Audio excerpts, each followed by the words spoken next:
ಆತ್ಮೀಯ ಬಂಧುಗಳೇ, ಶ್ರದ್ಧೆಯ ತಂದೆ ತಾಯಂದಿರೇ, ನಲ್ಮೆಯ ಸಾಹಿತ್ಯಾಭಿಮಾನಿಗಳೇ, ನವರಾತ್ರಿಯ 8ನೆಯ ದಿನಕ್ಕೆ ನಿಮ್ಮೆಲ್ಲರಿಗೂ ಕೂಡ ನವದುರ್ಗೆಯರಲ್ಲಿ 8ನೆಯ ರೂಪವಾದಂತಹ ಮಹಾಗೌರಿಯ ಬಗ್ಗೆ ಹೇಳುವಂತಹ ಒಂದು ಸಣ್ಣ ಪ್ರಯತ್ನವನ್ನು ಮಾಡ್ತಾ ಇದ್ದೇನೆ. ಶುದ್ಧತೆ, ಶಾಂತಿ, ಮಂಗಳ, ಇದೇ ಮಹಾಗೌರಿ. ನವದಿನಗಳ ನವರಾತ್ರಿಯ 8ನೇ ದಿನದಲ್ಲಿ ಪೂಜಿಸಲ್ಪಡುವಂತಹ ತಾಯಿ ಈ ಮಹಾಗೌರಿ. ಇವಳು ನವರಾತ್ರಿಯಲ್ಲಿನ ಅತ್ಯಂತ ಶಾಂತಮಯ ಮತ್ತು ಕಲ್ಯಾಣಮಯ ರೂಪ ಅಂತ ಕರೆಸ್ಕೊಳ್ತಾಳೆ.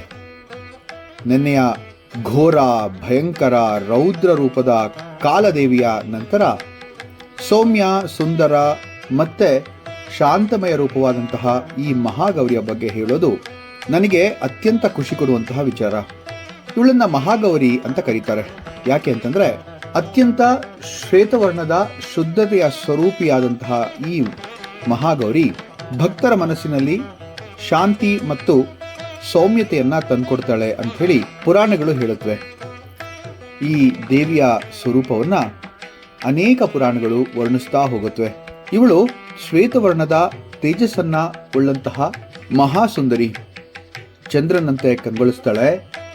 ಶ್ವೇತ ವಸ್ತ್ರವನ್ನು ಧರಿಸಿದ್ದಾಳೆ. 4 ಭುಜಗಳನ್ನು ಹೊಂದಿದ್ದಾಳೆ. ಅದರಲ್ಲಿ ಒಂದು ಕೈಯಲ್ಲಿ ತ್ರಿಶೂಲವನ್ನ, ಮತ್ತೊಂದು ಕೈಯಲ್ಲಿ ಡಮರುವನ್ನ ಹಿಡಿದಿದ್ರೆ, ಇನ್ನೆರಡು ಕೈಗಳಲ್ಲಿ ಅಭಯಮುದ್ರೆ ಮತ್ತೆ ವರಮುದ್ರೆಯಲ್ಲಿ ಕಾಣಿಸ್ಕೊಳ್ತಾಳೆ. ಇವಳು ಎಮ್ಮೆಯ ಮೇಲೆ ಕುಳಿತಿದ್ದಾಳೆ. ಆದ್ರಿಂದ ಇವಳನ್ನ ವೃಷಭವಾಹನಿ ಅಂತ ಕೂಡ ಕರೀತಾಳೆ. ಶಾಂತ, ಸೌಮ್ಯ ಮತ್ತು ಮಂಗಳಮಯ ಮುಖಭಾವದಿಂದ ಭಕ್ತರಿಗೆ ಮಮತೆಯನ್ನ ಕೊಡ್ತಾ ಹೋಗ್ತಾಳೆ ಈ ಒಂದು ಮಹಾಗೌರಿ. ಪುರಾಣ ಪ್ರಸಂಗಗಳಲ್ಲಿ ಈಕೆಯ ಒಂದಷ್ಟು ಕಥೆಗಳನ್ನ ಹೇಳೋದಿದೆ. ಶಂಕರನನ್ನ ಪತಿಯಾಗಿ ಪಡೆಯಲು ಹಿಮವಂತನ ಮಗಳಾದಂತಹ ಪಾರ್ವತಿ ಅತಿ ದೀರ್ಘ ತಪಸ್ಸನ್ನ ಮಾಡ್ತಾಳೆ. ಅರಣ್ಯಗಳಲ್ಲಿ ವಾಸಿಸ್ತಾಳೆ. ಕಠಿಣ ವ್ರತಗಳನ್ನ ಆಚರಿಸ್ತಾಳೆ. ತನ್ನ ದೇಹ ಕೊಳೆಯುವಷ್ಟು ಕಷ್ಟವನ್ನ ಅನುಭವಿಸ್ತಾಳೆ. ಈ ತಪಸ್ಸಿನಿಂದ ಆಕೆಯ ದೇಹ ಕಪ್ಪು ಬಣ್ಣಕ್ಕೆ ತಿರುಗುತ್ತೆ. ಆಗ ಶಿವನು ಅವಳನ್ನು ಗೌರಿ ಎಂದು ಕರೆಯಲಿಲ್ಲ, ಬದಲಿಗೆ ಕಾಳಿ ಅಂತ ಕರೆಯೋದಕ್ಕೆ ಶುರು ಮಾಡ್ತಾನೆ. ಇದು ಪುರಾಣೋಕ್ತಿ ಕೂಡ ಹೌದು. ಆಕೆಯ ಭಕ್ತಿ ಮತ್ತು ತಪಸ್ಸಿನಿಂದ ಸಂತುಷ್ಟನಾದಂತಹ ಶಿವ ಅವಳ ಮೇಲೆ ಗಂಗಾ ಜಲವನ್ನ ಸುರಿದಾಗ ಆ ಕ್ಷಣದಲ್ಲಿ ಅವಳ ದೇಹ ಬಣ್ಣ ಕಂಚು ಬಣ್ಣದಿಂದ ಶ್ವೇತವರ್ಣಕ್ಕೆ ತಿರುಗುತ್ತೆ ಅಂತ ಹೇಳುವಂತಹ ಪುರಾಣೋಕ್ತಿ ನಮ್ಮಲ್ಲಿದೆ. ಆಕೆಯು ಚಂದ್ರಪ್ರಭೆಯಂತೆ ಕಂಗೊಳಿಸ್ತಾಳೆ. ಆ ದಿನದಿಂದ ಅವಳನ್ನ ಮಹಾಗೌರಿ ಅಂತ ಕರೆಯಲಾಗುತ್ತೆ. ಈ ಮಹಾಗೌರಿಯನ್ನ ಧ್ಯಾನಿಸೋದಕ್ಕೆ ಶಾಸ್ತ್ರೋಕ್ತ ಪ್ರಕಾರವಾಗಿ ಅನೇಕ ಶ್ಲೋಕಗಳಿದ್ದಾವೆ. ಶ್ವೇತವೃಷೆ ಸಮಾರೂಢ ಶ್ವೇತಾಂಬರಧರ ಶುಭ ಮಹಾಗೌರಿ ಶುಭಂ ದದ್ಯಾ ಮಹಾದೇವ ಪ್ರಮೋದದ. ಎಷ್ಟು ಚೆನ್ನಾಗಿದೆ ನೋಡಿ. ಶ್ವೇತವರ್ಣದ ವೃಷಭದ ಮೇಲೆ ಕುಳಿತಿರುವ ಶ್ವೇತವಸ್ತ್ರಧಾರಿಣಿಯಾದ ಮಹಾದೇವನನ್ನು ಸಂತೋಷಪಡಿಸಿದ ಮಹಾಗೌರಿ, ಆ ಮಹಾಗೌರಿ ದೇವಿಗೆ ನನ್ನ ಅನಂತ ಅನಂತ ನಮಸ್ಕಾರಗಳು. ಆ ಮಹಾಗೌರಿ ನಮಗೆ ಶುಭವನ್ನು ನೀಡಲಿ ಅಂತ ಹೇಳುವಂತಹ ಒಂದು ಧ್ಯಾನ ಶ್ಲೋಕ. ಶ್ವೇತವರ್ಣದ ಈಕೆಯನ್ನ ಆರಾಧಿಸಿದ್ರೆ, ಮಹಾಗೌರಿಯನ್ನ ಆರಾಧಿಸಿದ್ರೆ ಸಿಗುವಂತಹ ಆ ಆರಾಧನೆಯ ಮಹತ್ವ ಏನು ಅಂತ ತಿಳಿಯೋಣ. ಮಹಾಗೌರಿಯನ್ನ ಆರಾಧಿಸಿದ್ರೆ ಶುದ್ಧ ಚಿತ್ತ ದೊರೆಯುತ್ತೆ, ಅಂದ್ರೆ ಒಳ್ಳೆಯ ಮನಸ್ಸು ಬರುತ್ತೆ ಮನುಷ್ಯನಿಗೆ ಅಂತ ಹೇಳೋದಿದೆ. ಪಾಪಗಳು ನಾಶವಾಗುತ್ತೆ, ಮನಸ್ಸಿಗೆ ಶಾಂತಿ ಸಿಗುತ್ತೆ. ಮದುವೆ ಆಗಬೇಕೆಂದು ಬಯಸುವ ಯುವತಿಯರು ಈ ದಿನ ತಾಯಿಯನ್ನ ಪೂಜಿಸಿದ್ರೆ ಸುಸಂಸ್ಕೃತ ಪತಿಯ ಅನುಗ್ರಹ ದೊರೆಯುತ್ತೆ ಅನ್ನುವಂತಹ ನಂಬಿಕೆ ನಮ್ಮಲ್ಲಿದೆ. ಇವಳು ಮಂಗಳದಾತ್ರಿಣಿ, ಭಕ್ತನಿಗೆ ಐಶ್ವರ್ಯ, ಶಾಂತಿ ಮತ್ತು ಸದ್ಗತಿಯನ್ನ ನೀಡುವಂತಹ ತಾಯಿ. ಈಕೆಯನ್ನ ಭಜಿಸಲು ಪ್ರಾರ್ಥನಾ ಶ್ಲೋಕ ಹೊಂದಿದೆ. ಯಾ ದೇವಿ ಸರ್ವಭೂತೇಷು ಶುದ್ಧ ರೂಪೇಣ ಸಂಸ್ಥಿತ ನಮಸ್ತಸ್ಯೈ ನಮಸ್ತಸ್ಯೈ ನಮಸ್ತಸ್ಯೈ ನಮೋ ನಮಃ ಅಂಥೇಳಿ.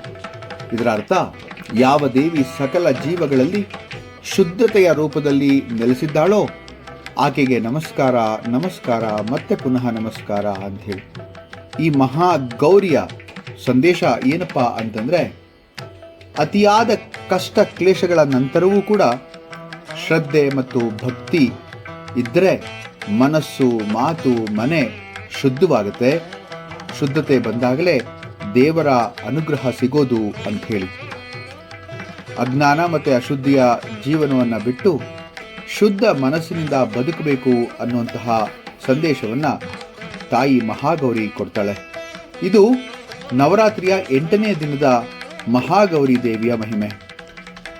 ಈ ಶುದ್ಧ ಮನಸ್ಸುಳ್ಳಂತಹ ಮಹಾಗೌರಿಯನ್ನು ಯಾರು ಜಪಿಸ್ತಾರೋ ಪೂಜಿಸ್ತಾರೋ ಅವರ ಆತ್ಮಕ್ಕೆ ಶಾಂತಿ, ಆರೋಗ್ಯದಲ್ಲಿ ಸುಧಾರಣೆ ಮತ್ತು ಮನಸ್ಸಿಗೆ ಮತ್ತು ಚಿತ್ತಕ್ಕೆ ಬಂದಿರುವಂತಹ ಅಜ್ಞಾನದ ಒಂದು ಪರದೆ ಕಳಚಿ ಬೀಳುತ್ತೆ ಅಂತ ಹೇಳೋದು ಕೂಡ ಇದೆ. ನವರಾತ್ರಿಯ ಈ 8ನೆಯ ದೇವಿ ಮಹಾಗೌರಿಯ ಮಹಿಮೆಯನ್ನು ಕೇಳಿದಂತಹ ನಾವು ನೀವೆಲ್ಲರೂ ಕೂಡ ಧನ್ಯರು ಅಂತಲೇ ಭಾವಿಸಬೇಕು. ನವರಾತ್ರಿಯ ನವ ದುರ್ಗೆಯರಲ್ಲಿ ಅಷ್ಟಮ ದುರ್ಗಿ ಅಂದರೆ ಮಹಾಗೌರಿಯ ಬಗ್ಗೆ ನಾವು ಕೇಳಿದ್ವಿ. ಮತ್ತೆ ನಾಳೆಯ ಕೊನೆಯ ರೂಪ ನವರಾತ್ರಿಯ ನವದುರ್ಗೆಯರ ಕಡೆಯ ರೂಪವಾದಂತಹ ಸಿದ್ಧಿದಾತ್ರಿ ದೇವಿಯ ಬಗ್ಗೆ ತಿಳಿಯುವಂತಹ ಪ್ರಯತ್ನವನ್ನು ನಾಳೆ ಮಾಡೋಣ. ನವರಾತ್ರಿ ಹಬ್ಬದ ಹಾರ್ದಿಕ ಶುಭಾಶಯಗಳು ಮತ್ತೊಮ್ಮೆ ನಿಮ್ಮೆಲ್ಲರಿಗೂ ಕೂಡ. ಮಹಾಗೌರಿಯ ಧ್ಯಾನವನ್ನು ಮಾಡಿ, ಮಹಾಗೌರಿಯನ್ನು ಮನಸ್ಸಿನಲ್ಲಿ ಸ್ಥಾಪಿಸಿ ಪೂಜೆಯನ್ನು ಮಾಡಿ ಅವಳಿಂದ ಶಾಂತಿ, ಸುಖ, ಸಮೃದ್ಧಿಯನ್ನು ಪಡೆಯುವಂತಹ ಸದ್ಭಕ್ತರು ನಾವೆಲ್ಲರೂ ಆಗೋಣ ಅಂಥೇಳಿ ತಿಳಿಸ್ತಾ ಮತ್ತೆ ನಾಳೆ ಕಟ್ಟಕಡೆಯ ರೂಪದೊಂದಿಗೆ ನಿಮ್ಮನ್ನು ಭೇಟಿಯಾಗುವಂಥ ಪ್ರಯತ್ನ ಮಾಡ್ತೇನೆ. ಅಲ್ಲಿಯವರೆಗೆ ನಮ್ಮೆಲ್ಲರಿಗೂ ಕೂಡ ಆ ಮಹಾಗೌರಿ ಸುಖ, ಶಾಂತಿ, ನೆಮ್ಮದಿಯನ್ನು ದಯಪಾಲಿಸಲಿ ಅಂತ ಬೇಡ್ಕೊಳ್ತೇನೆ. ನಮಸ್ಕಾರಗಳು.